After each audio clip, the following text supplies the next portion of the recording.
Boa. Metodologia de organização, vou traduzir para deixar mais fácil. É separar tempo na agenda para fazer o que precisa ser feito. Então eu Boa. pego minha agenda e olho, hoje eu preciso olhar para o pipeline. Eu vou olhar tudo que eu tenho. Você bloqueia. Eu bloqueio, eu reservo um tempo, 1 hora na agenda, para ficar olhando deal a deal, como tá, o que está acontecendo. Então é bloquear a agenda para fazer isso acontecer. Qual é a minha sugestão? É não fazer isso todo dia para saber o que tem que ser executado, mas olha para a semana. O que você tem ao longo da semana? E aqui, saiba dizer alguns nãos, tá? Às vezes é doído, faz parte. Tem muita demanda do time, da gestão, mas se você tem que dar atenção para fazer a meta acontecer, e fazer a meta acontecer tem que olhar para a pipeline. Vou dar um exemplo. Essa semana eu tenho pelo menos 5 horas reservadas da minha agenda para estar olhando o pipeline junto com o time. Olhar o pipeline vamos pegar uma oportunidade e ver se o lead respondeu para o meu vendedor, qual era o problema dele, se esse problema se conecta com a solução da RD, se eu ofertei a solução correta, marketing mais CRM, depois eu ver se aquele lead tem dinheiro ou não para comprar uma das soluções, tá tudo ok, aí eu cumpri os gatilhos e eu vou vendo como esse lead vai avançando ao longo do processo. Perfeito, cara, e se você não tem essa reserva de tempo, né, você deixa para fazer sempre quando tem tempo. E se existe uma coisa com o nosso dia, é falta de tempo, porque sempre aparecem demandas, sempre aparecem atividades que consomem, cara. Eu acho que um ponto em cima disso que a gente está discutindo, o líder ele tem que aprender a delegar tarefas. Né? Ele vai ter que entender aquilo que é prioridade dele, nem você muito bem comentou, e aquilo que ele pode delegar. Né? Às vezes, se você identifica num vendedor que ele tem perfil de líder, né? Vou dar alguns exemplos aqui. Ele tem perfil de líder e que de repente amanhã ele pode assumir tua posição enquanto você, né, se torna diretor, por exemplo. Você pode delegar para ele a função de desenhar um treinamento de 2 horas, conectando com a pergunta anterior, focado em abordagem. Tá? Então você delega algo que você poderia fazer com tranquilidade, mas você delega para você ter mais tempo.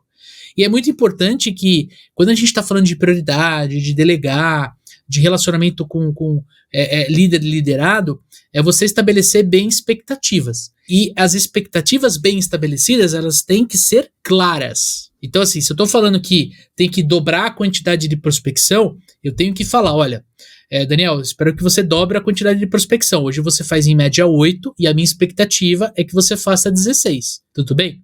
Então, você está deixando tangível, né, que é dobrar, e o número de 8 para 16, né? Então, né, a gente teve uma reunião no final do mês passado com a supervisora comercial da nossa equipe, nos supervendedores, e eu falei, olha, tenho 2 expectativas para esse mês.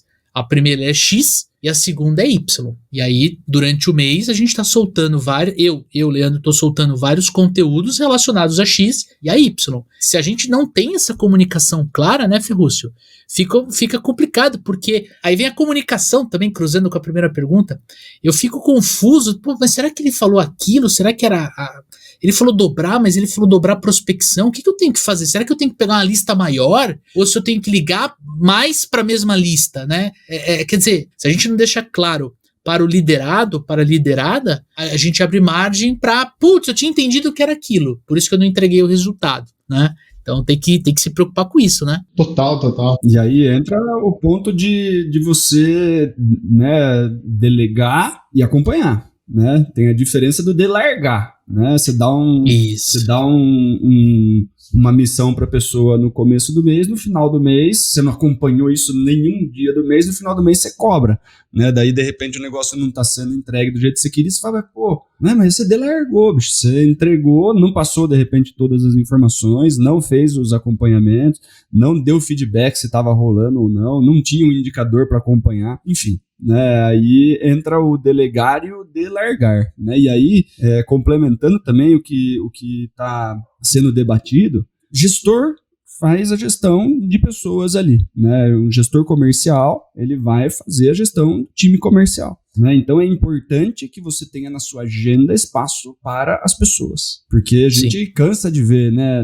O cara, ele é gestor da equipe, mas ele também é o dono da empresa e ele toca mais 3, 4 áreas, né? A gente tem um monte de empresas que a gente atende que, poxa, o cara que cuida do time de vendas é o dono da empresa e ele toca mais um monte de coisa, né? E aí ele não deixa na agenda dele reservado alguns blocos, né, para ele conversar com o time dele.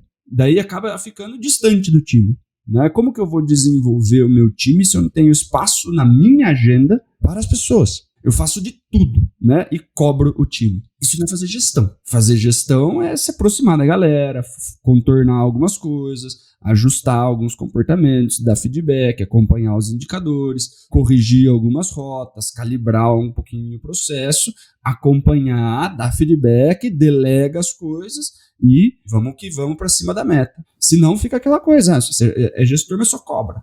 É gestor, delarga e cobra, delarga e cobra. E daí acha ruim do time não entregar o resultado. Mas você não está fazendo sua parte com as pessoas.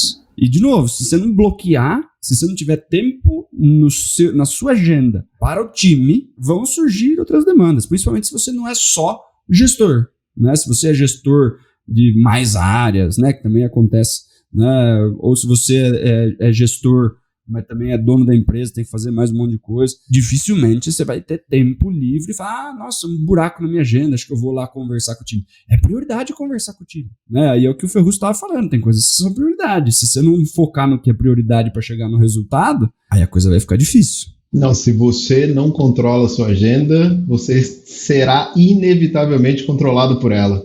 E aí, não tem como dar boa, cara, não adianta. E complementar, inclusive, ao que você falou, Daniel, pessoas, elas são fundamentais. Eu aplico a este modelo que a gente está, e muitos gestores, né, muitos liderados em home office, nesse modelo de comunicação que não é mais aquela do escritório que você vai lá, conversa com a pessoa, vem cá, ou estamos em campo, vamos fazer uma viagem junto. Não, eu tenho que reservar um tempo na minha agenda para falar com pessoas. Porque é ali que vai acontecer o alinhamento. O que é o alinhamento? É eu explicar para aquela pessoa o que é esperado dela. Explicar nos detalhes, né? Eu preciso de 2 oportunidades, que você faça tanto ligação, o dobro.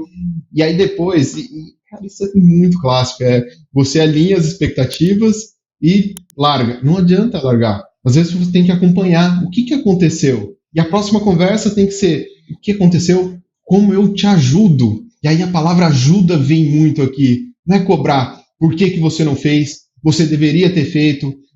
Não, as pessoas querem fazer parte. Voltamos para nossa conversa de a intenção é boa. O que aconteceu para aquela pessoa não fazer? E aí você passa a atuar como líder, tentando remover as barreiras que impedem aquela pessoa de crescer, chegar no resultado, vender mais. E é isso. Se a pessoa está ali é porque ela está querendo.